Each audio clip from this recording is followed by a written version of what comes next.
Perkenalkan, nama saya Franciscus Doni, NIM 181041671 dari kelas manajemen pagi C.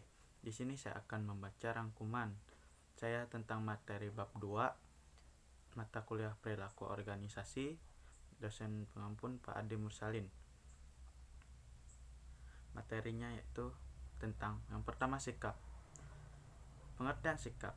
Seorang individu sangat erat hubungannya dengan sikap masing-masing sebagai ciri pribadinya. Sikap pada umumnya sering diartikan sebagai suatu tindakan yang dilakukan individu untuk memberikan tanggapan pada suatu hal. B. Faktor-faktor pembentuk sikap. Sikap manusia tidak terbentuk sejak manusia dilahirkan. Sikap manusia terbentuk melalui proses sosial yang terjadi selama hidupnya, di mana individu mendapatkan informasi dan pengalaman. Proses tersebut dapat berlangsung di dalam lingkungan keluarga, sekolah, maupun masyarakat. Saat terjadi proses sosial tersebut, hubungan timbal balik antara individu dan sekitarnya. Adanya interaksi dan hubungan tersebut kemudian membentuk pola sikap individu dengan sekitarnya. C. Komponen sikap. Sikap yang ditunjukkan seseorang individu terhadap objek mempunyai struktur yang terdiri dari beberapa komponen. Yang kedua, laboratorium outdoor IPS. A. Hakikat laboratorium.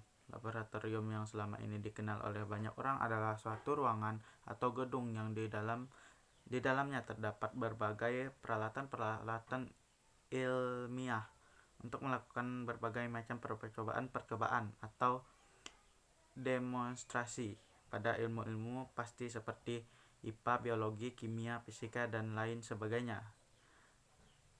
Menurut asal katanya, istilah laboratorium sendiri berasal dari bahasa Latin, yaitu labora, yang berarti bekerja. B. Pengertian laboratorium IPS. Laboratorium tidak semata-mata terhadap di bidang studi ekstra sains dan teknologi saja, melainkan terdapat juga di bidang studi ilmu lainnya seperti ilmu IPS. Pengertian laboratorium outdoor IPS. Menurut istilah, outdoor berasal dari dua kata, out yang berarti luar dan door yang berarti pintu. Outdoor dapat diartikan sebagai luar pintu atau luar ruangan.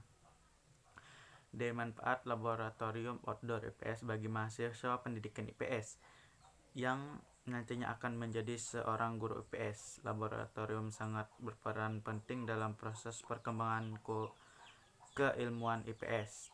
3. Pemanfaatan laboratorium outdoor IPS. Laboratorium outdoor IPS merupakan sumber belajar yang dirancang dan dikembangkan dan dimanfaatkan. A. Pemanfaatan laboratorium outdoor IPS sebagai sumber belajar. 1. Pengertian sumber belajar. Sumber belajar merupakan salah satu komponen yang penting dalam kegiatan belajar. 2. Jenis-jenis sumber belajar. Sumber belajar yang dimanfaatkan untuk kegiatan belajar dapat berasal dari berbagai hal. 3. Kegunaan sumber belajar. Sumber belajar dapat memberikan manfaat bagi siswa untuk mempermudah dan memahami materi pembelajaran yang disampaikan.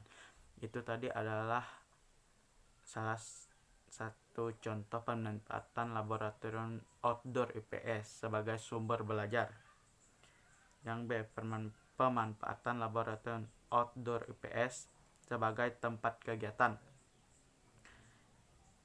ilmiah mahasiswa pendidikan IPS. Kegiatan ilmiah bagi mahasiswa pendidikan IPS sangat penting dilakukan agar mahasiswa terbiasa berpikir secara sistematis dan bersikap objektif dalam menyikapi keadaan di lingkungannya serta mampu mengkaji permasalahan dari berbagai aspek.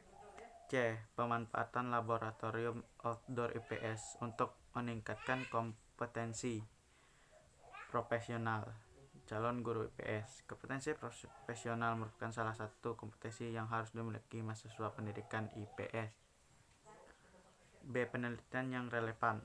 Penelitian yang relevan digunakan untuk memperkuat sebuah kegiatan penelitian dari sisi teoretik.